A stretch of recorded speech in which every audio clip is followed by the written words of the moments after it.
Tina Ertel Hajduchová, Červená čiapočka. Kde bolo tam bolo raz jedno malé dievčatko, ktoré všetci volali Červená čiapočka, podľa jej najobľúbenejšej čiapky. Jedného dňa ju mamka poslala k babičke do lesa celkom samu. Červená čiapočka lesnú cestičku poznala veľmi dobre, keďže babičku často navštevovali a tešili sa z jej lásky a prítomnosti. V košíku od mamky niesla pre babičku koláč, ktorý upiekli spolu, a aj elixír zdravia, aby rýchlejšie vyzdravela. Chodník v lese bol pekne vychodený, lemovaný kameňmi obrastenými machom, kde tu vykúkali fialové zvončeky. Na jeseň bola cestička najkrajšia, keďže popri nej rastli nádherné, hoci jedovaté, červené muchotrávky. Ako si tak Červená čiapočka poskakovala lesom, snažila sa porátať všetky muchotrávky. Pri 42. muchotrávke začula jemné prasknutie konárika. Z ničoho nič pred malým dievčatkom stál veľký vlk. A ten, ako by to bolo úplne bežné, že vlk ovláda ľudskú reč, vraví: Kam ideš, dievčatko? Červená čiapočka odpovedala: K babičke, nesiem jej koláč od mamky a elixír zdravia, lebo ochorela.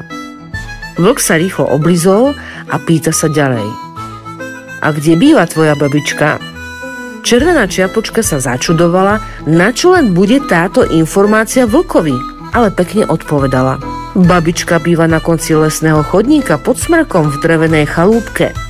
A vlk, ako prišiel, tak odišiel, už ho nebolo. Červená čiapočka pokračovala cestičkou a rozmýšľala, pri ktorom čísle prestala počítať muchotrávky. Vlk sa zatiaľ rozbehol k babičkinej chalúbke. Keď k nej prišiel, nepotešil sa, lebo bolo zamknuté a babička jeho búchanie labkou na dvere nepočula. Ako by aj mohla, keď ležala v posteli a tu ho spala. Ako tak vlk pobehoval okolo chalúbky a ovoniaval, či náhodou niečo dobrého babička nemá v smetiaku, prišla Červená čiapočka. Otvorila si dvere kľúčom, ktorý mal na šnúrke, a babička sa zobudila. Pekne sa zvítali a čiapočka vybrala z košíka koláč. Babička natešene vraví: Neuveríš, dievčatko moje, akurát sa mi o tom koláčiku snívalo. Asi som vyhladla. Ďakujem. Červená čiapočka sa potešila, že babička má zasa chuť do jedla. V tom si spomenula na veľkého hladného vlka, ktorý mal divné otázky, a povedala o ňom babičke: Podaj mi mobil, čiapočka moja. Čiapočka s radosťou poslúchla. Babička rýchlo niekomu napísala správu a s chuťou sa pustila do koláča. Zapila ho elixírom zdravia. Zanedlho niekto silno zabúchal na dvere. Kto je tam? Ozvala sa babička veselým hlasom. To som ja, poľovník. Babička s Červenou čiapočkou vybehli za ním von a podali mu veľkú misku. Poľovník do nej nasypal granule, ktoré zo sebou priniesol, a odstúpil. Na obrovskom sáčku bolo napísané: Granule proti vlčiemu hladu.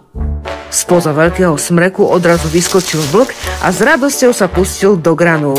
Omrvinky len tak lietali. Keď vlčí hlad pominul, najedený vlk za odmenu odviezol babičku na chrbte. Tá sa pritom tak smiala, že sa celkom uzdravila, a všetci sa tešili, lebo vedeli, že lepšie sa to ani v rozprávkach nekončí.